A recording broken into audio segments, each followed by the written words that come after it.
Shalom saudara-saudara. Hari ini masa yang sangat indah ya.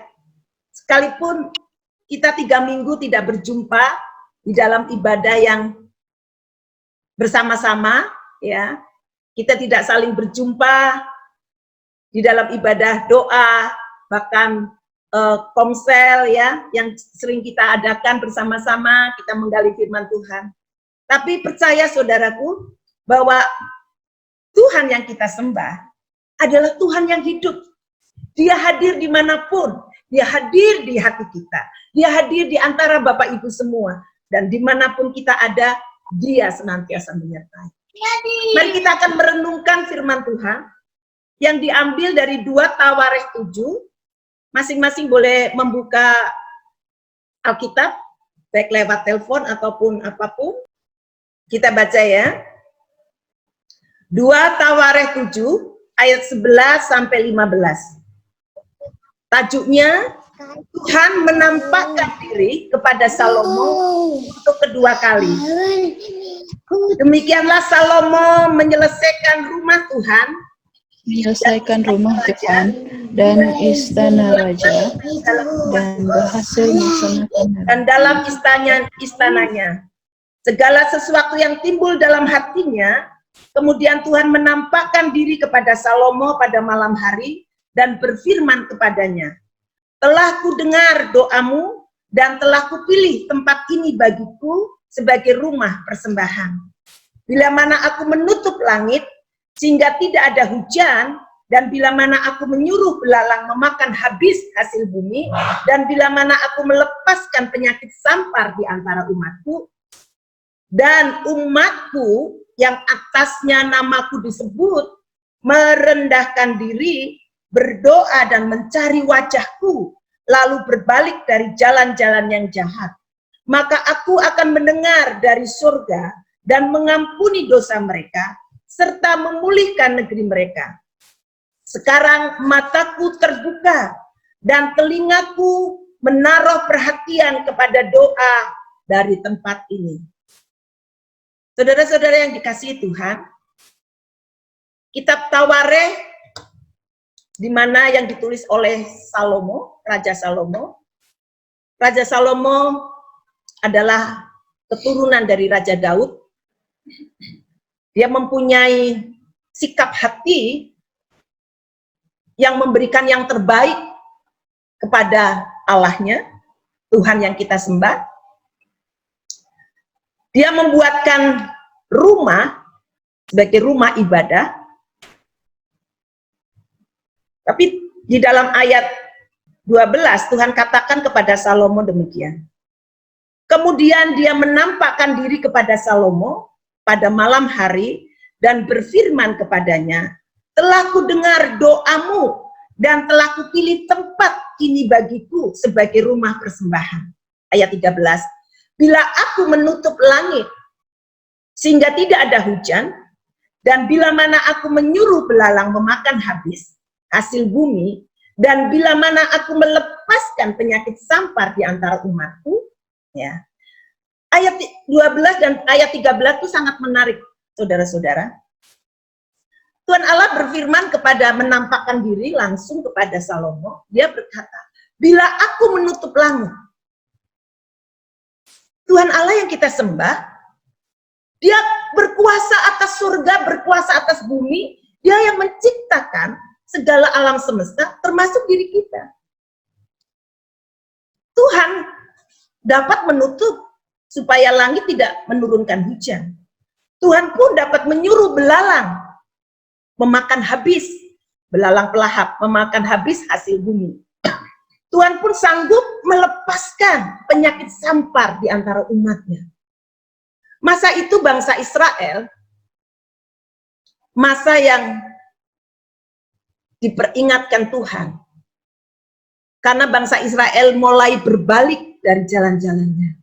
Bangsa Israel mulai tidak setia kepada Allahnya.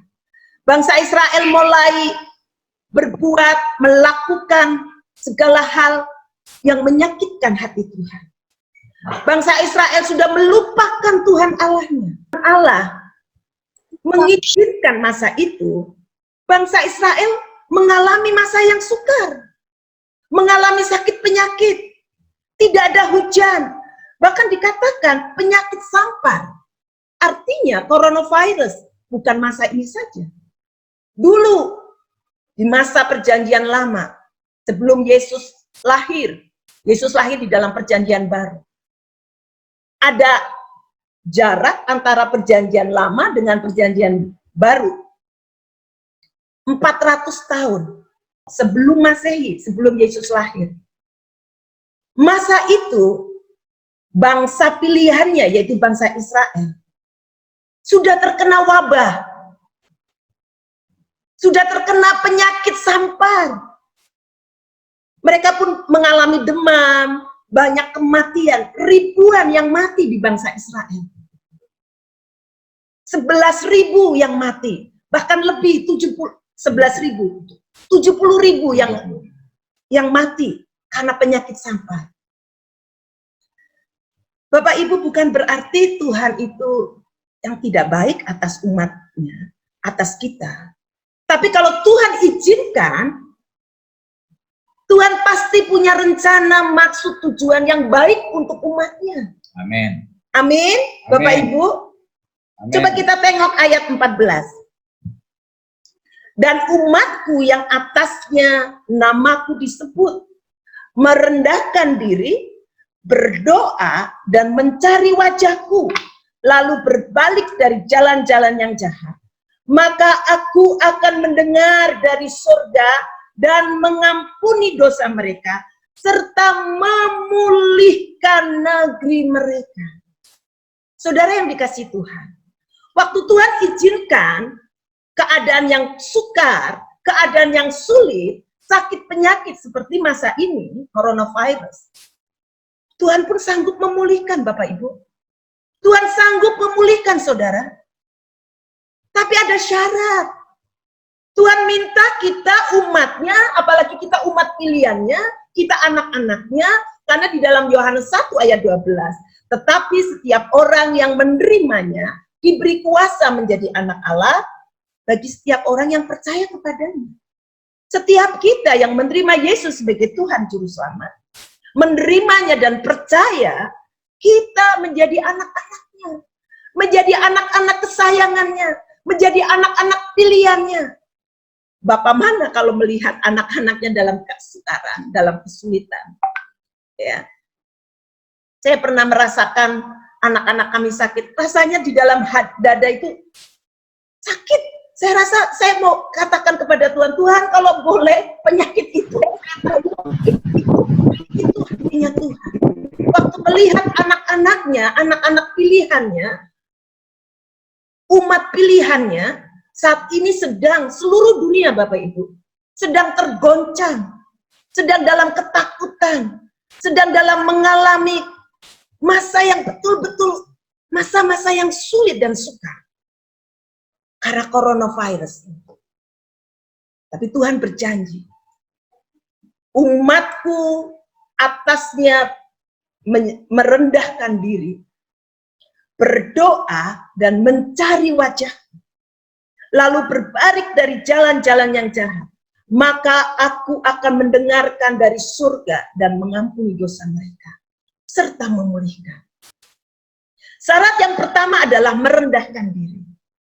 Mari saudara yang dikasih Tuhan, termasuk saya, masa ini kita ingin negeri kita dipulihkan dari sakit coronavirus ini, dari penyakit yang merabak ini. Demikian juga keluarga-keluarga kita, keluarga besar kita ingin semua dipulihkan. Kita ingin segera penyakit ini berlalu, dilepaskan, sehingga kita beraktivitas seperti sedia kala. Kita dapat bekerja, kita dapat beribadah bersama-sama.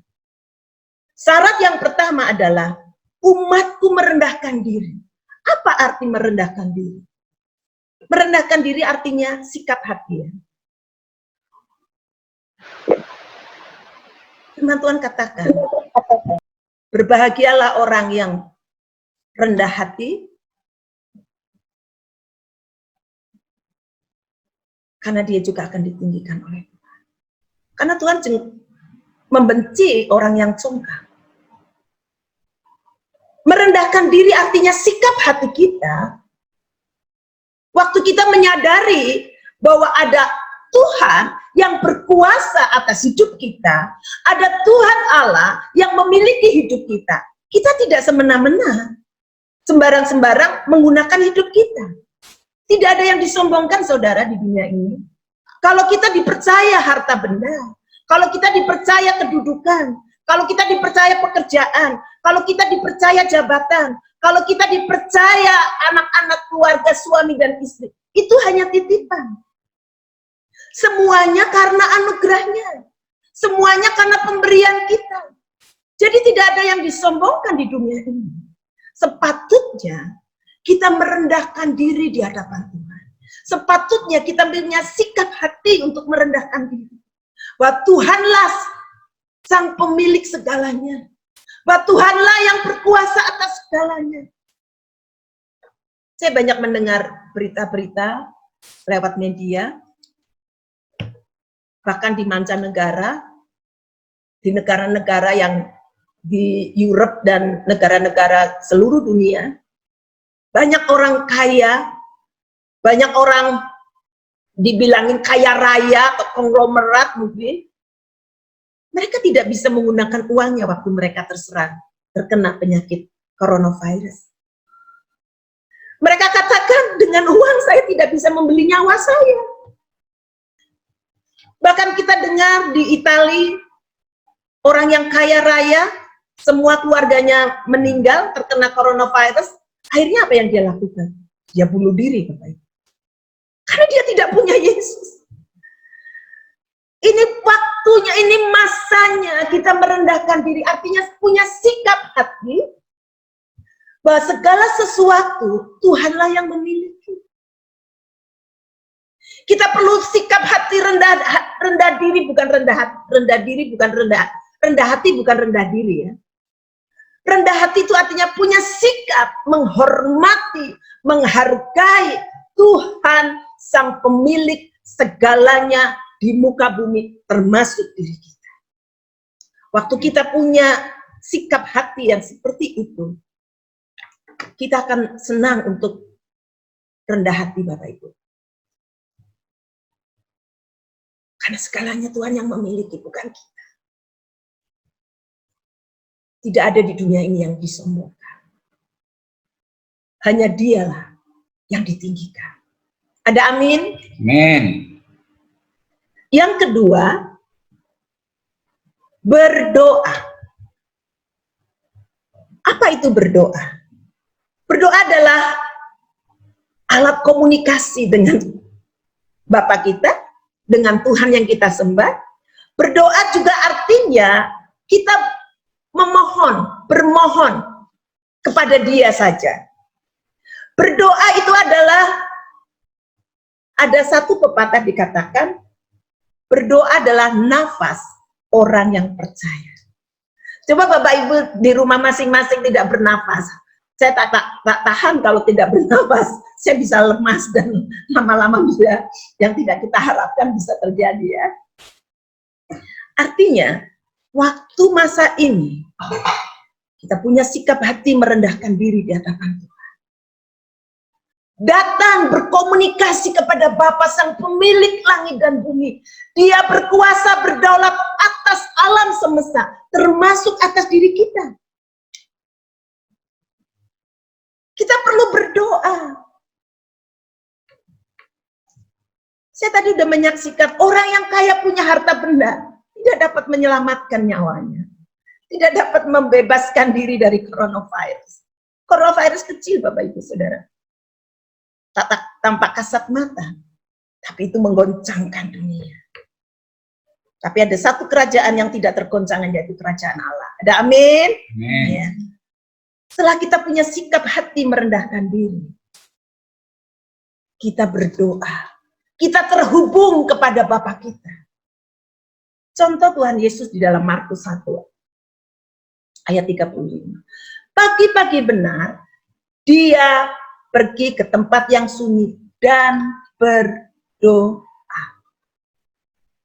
Yesus memprioritaskan. Ada banyak yang penting di dunia ini.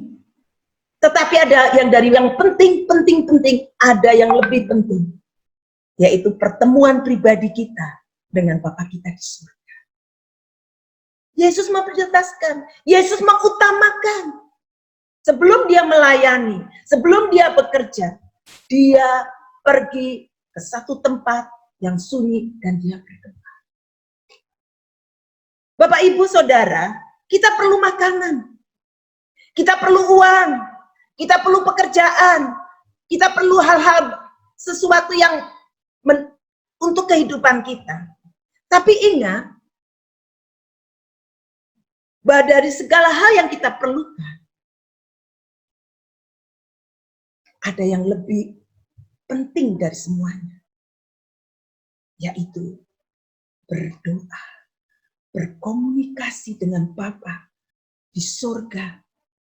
Kita bisa katakan waktu kita berkomunikasi, kita bisa katakan say thank you, kita mengucapkan terima kasih, kita memuji Dia, karena Tuhan senang dipuji, Dia layak dipuji. Kita menyembah Dia, karena Dia layak disembah. Hanya Dia saja, hanya Yesus saja, satu-satunya yang layak disembah.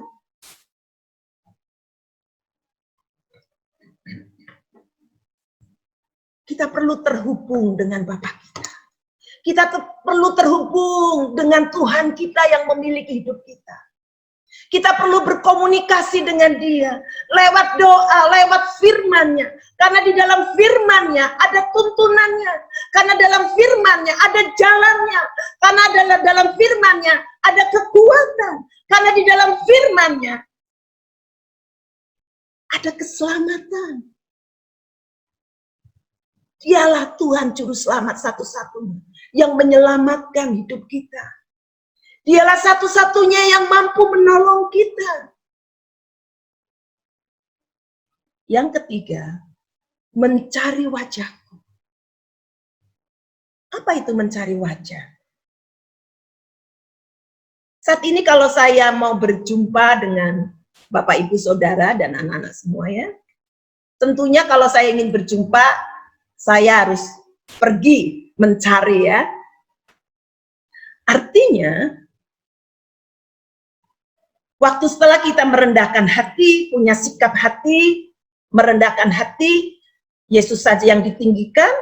Yang kedua berdoa, membangun komunikasi yang intim dengan Tuhan, lewat doa, lewat firman-Nya. Yang ketiga mencari, artinya komitmen. Seringkali kita punya kerendahan hati. Kita punya masa untuk berdoa dan membaca firman Tuhan. Tapi kita tidak punya komitmen.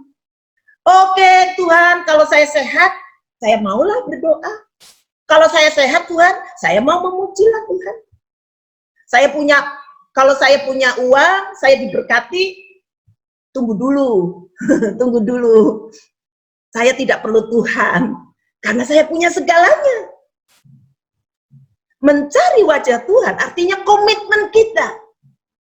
Kita dituntut untuk loyal, untuk setia kepada Tuhan. Dalam masa sukar, masa yang tidak sukar, masa baik, masa tidak baik, tetap ada komitmen kita untuk mengutamakan Tuhan terlebih dahulu.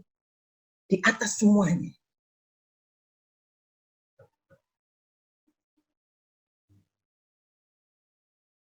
Setelah saya dewasa, saya dari latar belakang keluarga Kristen. Tapi waktu saya masuk ke university, saya bertemu dengan Tuhan Yesus secara pribadi. Saya mengaku dengan mulut saya bahwa Yesus adalah Tuhan Juru Selamat saya. Dan mempersilahkan Yesus masuk dalam hidup saya. Sampai hari ini, saya tetap mencari Tuhan. Saya tetap terhubung dengan Dia lewat firman-Nya, lewat doa. Saya mengambil komitmen. Sekalipun saya sakit, saya pernah masuk di dalam hospital, tapi saya dalam keadaan tubuh yang sakit, saya tetap mengambil komitmen, mengutamakan Dia, mencari wajah-Nya. Saya perlu Tuhan dalam segala aspek kehidupan saya. Tidak hanya dalam masa yang baik saja. Masa yang baik, masa yang sukar, kita perlu komitmen mengutamakan Tuhan di atas segalanya. Saya punya slogan, dan kami juga dengan suami, keluarga kami, suami istri, dan juga kami terapkan kepada anak-anak kami. Kami tidak akan breakfast atau tidak makan dulu sebelum kami mencari wajah Tuhan, berdoa, membaca firman-Nya, mencari hadirat-Nya, baru kami melakukan aktivitas kami, termasuk keperluan kami adalah makan dan minum. Yang keempat, lalu berbalik dari jalan-jalan yang jahat. Bapak Ibu Saudara yang dikasihi Tuhan, arti berbalik adalah kita tidak menengok lagi, kita tidak sama dengan jalan yang dulu sebelum kita percaya dan menerima Yesus, kita diselamatkan. Hidup kita adalah masa yang lalu, masa yang penuh dengan dosa, hidup yang penuh dengan kegelapan. Tapi waktu semasa kita sudah menerima Yesus sebagai Tuhan dan Juru Selamat, kita mengalami hidup yang baru. Dan sekali lagi itu proses tuh, Bapak Ibu. Proses kita menuju kesempurnaan seperti Yesus. Tapi dikatakan di sini, jangan menoleh atau menengok ke belakang. Jangan sama kehidupan kita yang sekarang dengan yang dulu. Yang dulu kita adalah manusia lama.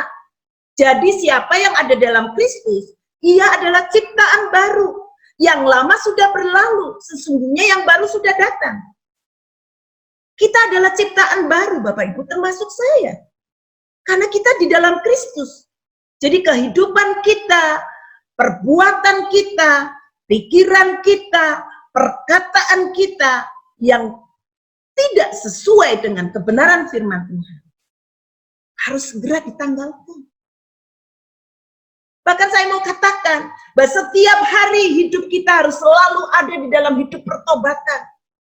Karena kita manusia hidup di dalam roh dan daging. Bapak Ibu, roh kita tuh penurut, daging itu sangat lemah. Seringkali kita mau melakukan kebaikan, tapi justru yang kita lakukan hal-hal yang tidak baik. Hal-hal yang menyakitkan hati Tuhan. Hal-hal yang menyakitkan hati sesama kita.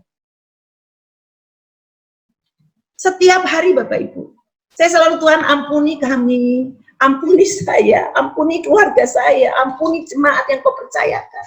Ampuni orang-orang yang ada di dalam tanggung jawab yang sudah Tuhan berikan kepada kami. Setiap hari Bapak Ibu, kita perlu hidup di dalam hidup kebenaran. Kita perlu kekuatannya karena kita tidak mampu. Kita lemah, tapi roh Tuhan kita yang memampukan kita hidup di dalam kebenaran. Karena firman-Nya kita sudah disucikan, Bapak Ibu. Karena firman-Nya kita menjadi kuat di dalam Dia. Ada amin? Amin. Terus kita minta Tuhan yang memampukan kita, memberikan kekuatan untuk kita hidup mengenakan manusia baru kita. Hidup sesuai dan selaras di dalam firman-Nya. Maka apa yang terjadi? Waktu kita sudah merendahkan hati kita, mempunyai sikap yang rendah hati di hadapan Tuhan dan di hadapan sesama, dan berdoa mengutamakan Dia di atas segalanya lewat komunikasi kita, lewat berhubung dengan doa dan firman-Nya, dan mencari wajah-Nya, mengambil komitmen untuk setia, baik masa sukar maupun tidak sukar, baik masa baik maupun tidak baik, tetap setia mencari wajah-Nya, dan berbalik dari kehidupan kita yang lama menjadi kehidupan yang baru, mengenakan manusia baru, mengenakan karakter Kristus di dalam hidup kita, karakter yang mengasihi, karakter yang mengampuni, karakter yang hidup jujur, karakter yang menghormati, karakter yang rendah hati, karakter yang lemah lembut, dan buah-buah roh ada dalam hidup kita. Maka Yesus katakan, aku akan mendengar dari surga dan mengampuni dosa kita semua, serta memulihkan negara kita, keluarga kita, daerah kita, bahkan dunia ini dari wabah yang merebak coronavirus ini. Mari Bapak Ibu, ini masanya kita akan bersama-sama merendahkan diri. Mari masing-masing kalian, dimanapun kalian berada, kita akan tunduk kepala. Kita akan minta ampun di hadapan. Kalau seringkali kita menyombongkan dengan berkat-berkat Tuhan, kita menyombongkan dengan jabatan, kita menyombongkan dengan keluarga kita, bahkan apapun yang kita miliki, minta ampun. Minta ampun di hadapan. Ampuni kami Yesus. Ampuni kesombongan kami. Masa ini kami merendahkan hati kami di hadapan-Mu Tuhan. Tidak ada di dunia ini yang disombong, tidak ada yang kami sombongkan. Karena semua apa yang kami miliki berasal dari-Mu. Itu karena anugerah-Mu. Itu karena kasih karunia-Mu. Tuhan, ampuni kami. Kami datang ingin membangun hubungan yang intim dengan-Mu. Hubungan yang lebih lekat lagi.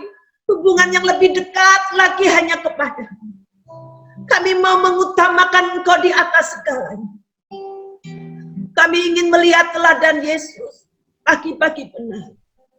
Yesus pergi mencari tempat yang sunyi dan dia berdoa kepada Bapaknya. Kami mau mengutamakan Engkau Tuhan, untuk berdoa dan merenungkan, membaca dan merenungkan firman-Mu. Dan kami menjadi pelaku firman-Mu itu sendiri. Dan kami akan mengambil komitmen Tuhan. Kami tetap setia mencari wajah-Mu.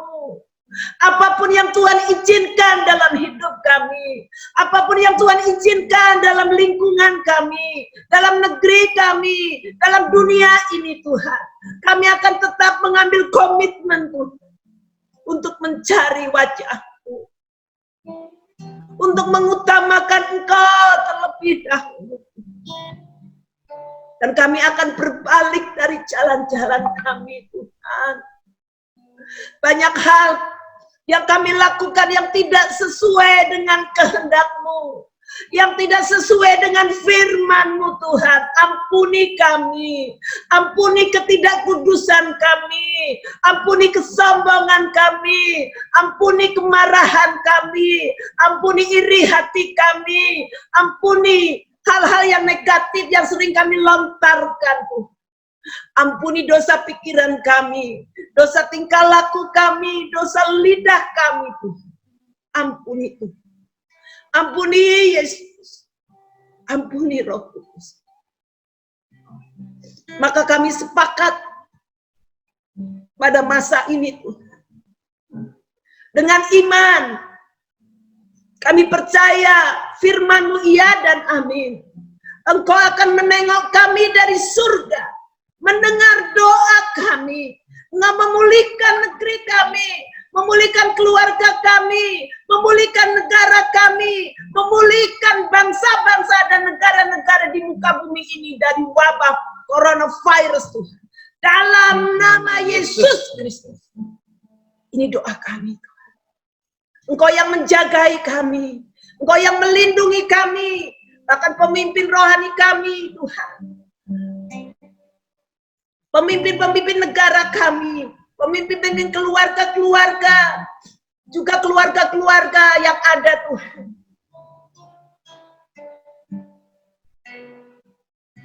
Kakak beradik kami, keluarga besar kami, anak-anak kami, bahkan sampai cucu-cucu kami. Engkau melindungi kami.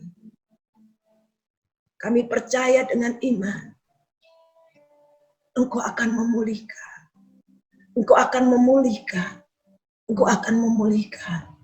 Dalam nama Yesus Kristus, yang percaya katakan amin.